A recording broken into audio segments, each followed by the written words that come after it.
You ever step into a place that looks so pristine, so impossibly calm, that you start to wonder what's really hiding beneath all that polished marble and lavender air? That was Sterling Medical Pavilion, gleaming floors, art on every wall, and a hush so perfect it felt brittle, like glass.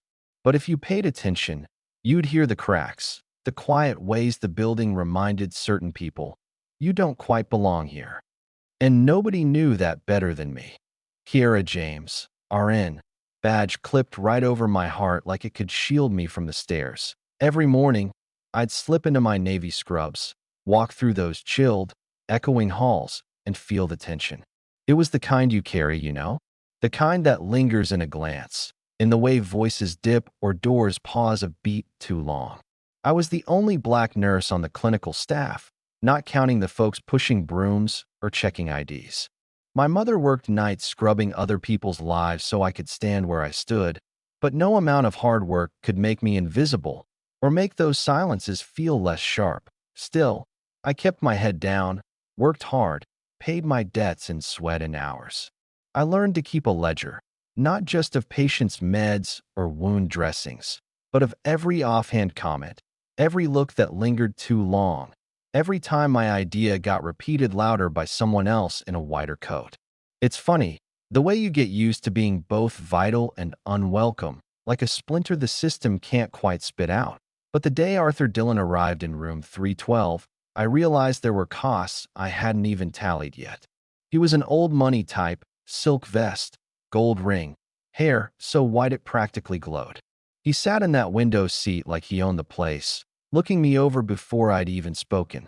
"You're not what I expected," he said, voice rough but steady, eyes tracing my scrubs, my skin, every inch of me.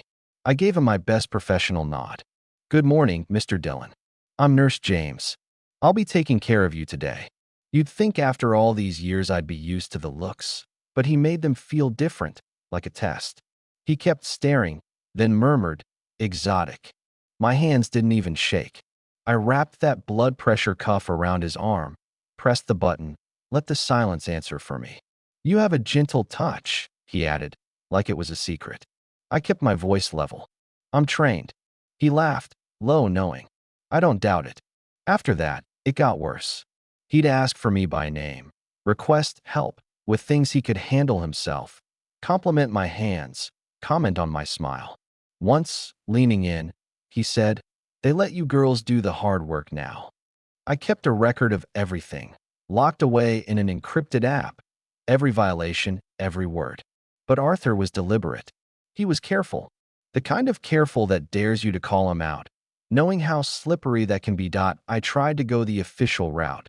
Sat across from Dr. Harper in his cedar-scented, book-lined office, explained the pattern. He barely glanced up. "Arthur Dillon's an old friend, former board member. He's harmless, maybe a little flirty, but nothing to worry about. Kiera." I pressed, listed the requests, the comments, the way it made the job feel like walking a minefield. He shrugged. "Unless something physical happens, there's nothing I can do. Just keep documenting." It hit me, then, how these lines are drawn, and who gets to hold the chalk.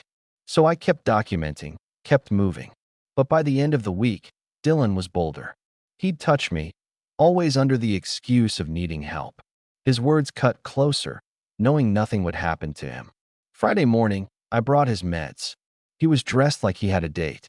"The angel returns," he said, grinning. I ignored it. "Need help with your seatbelt again?" I asked, keeping it businesslike. "That's right," he replied, and for a moment, the room froze. Just me, him, and that steady buzz of fluorescent lights overhead. "I'll send another nurse," I said, not budging. "I prefer your hands," he murmured, low. "That's not appropriate, Mr. Dillon." He put his hands up, playing the harmless old man. "Just a compliment, don't get upset." I logged it again, another tick on the ever-growing list. That afternoon, I walked into Harper's office without an appointment. "This needs to stop," I said. He made another comment. "He's escalating." Harper's face was tired, but his words were the same. Without proof, there's nothing I can do. I realized I was done asking for protection.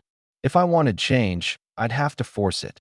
That night, I sat alone in the locker room, turning my badge over and over in my hand. There was no guarantee of safety here, only the promise that the hospital would always choose comfort over justice. But I decided, no more documenting just for myself. If it happened again, I'd make sure the world knew.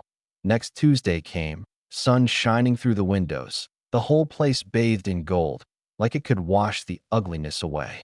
As I walked the halls, people fell silent. My complaint had leaked, and now they were watching, waiting.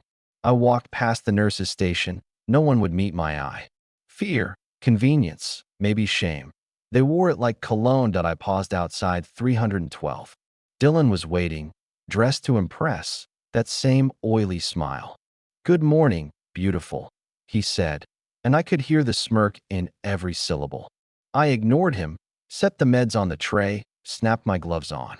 "You're quiet today," he tried. "Still upset?" It was a misunderstanding. I just told him, "Take your meds, Mr. Dillon." He reached for the cup, made a show of fumbling it, then dropped a handkerchief on the floor, playing helpless. "Could you?" he said, eyes gleaming. Against my better judgment, I knelt. The nurse in me wanted to help, but the woman in me was braced. As I rose, his hand shot out, grabbed my hip, fingers pressing in, holding just a second too long. That was it. My hand moved before my mind could catch up. One clean slap, loud as thunder. His face jerked, eyes wide. At that moment, I heard a gasp behind me. Nurse Keller had walked in, mid-shift. I turned, voice steady. "Please get Dr. Harper." Now, everything after was a blur. Harper arrived, security in tow. I stood there, voice steady, finally free. He touched me. "He's been harassing me. I have it all documented." Dylan tried to protest, but for the first time, Harper listened. Keller spoke up, too. Turns out, I wasn't the only one. Others had reported Dylan, one anonymously, one in whispers. Harper's face changed. "Escort him out," he said. "Mr. Dillon's care is transferred." Effective immediately. As security wheeled Dylan out, the nurse's station held its breath. Then one clap, then another. Soon the whole staff was applauding, some quiet, some bold, all of us feeling the tide shift. Later, Harper found me in the break room. His voice was softer than I'd ever heard. "I owe you an apology, Kiera. Not just for today. For before. I didn't want to see it, because seeing meant choosing sides." I looked him straight on. "You chose wrong." He nodded, asked if I'd lead a workshop on boundaries and reporting. "It's a start," I said, and this time, I believed him. That night, I waited for the bus, feeling the city buzz all around me. My shoulders felt lighter. The weight was still there, but now it felt like armor, not a burden.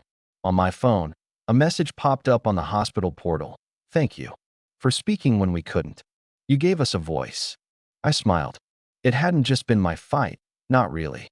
And now, maybe, it never would be again. So, let me ask you, when does a place become truly safe?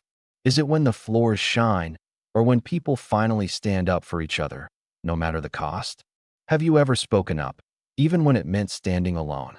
I'd love to hear your story, your thoughts on courage, justice, and what it really takes to change a system that doesn't want to change.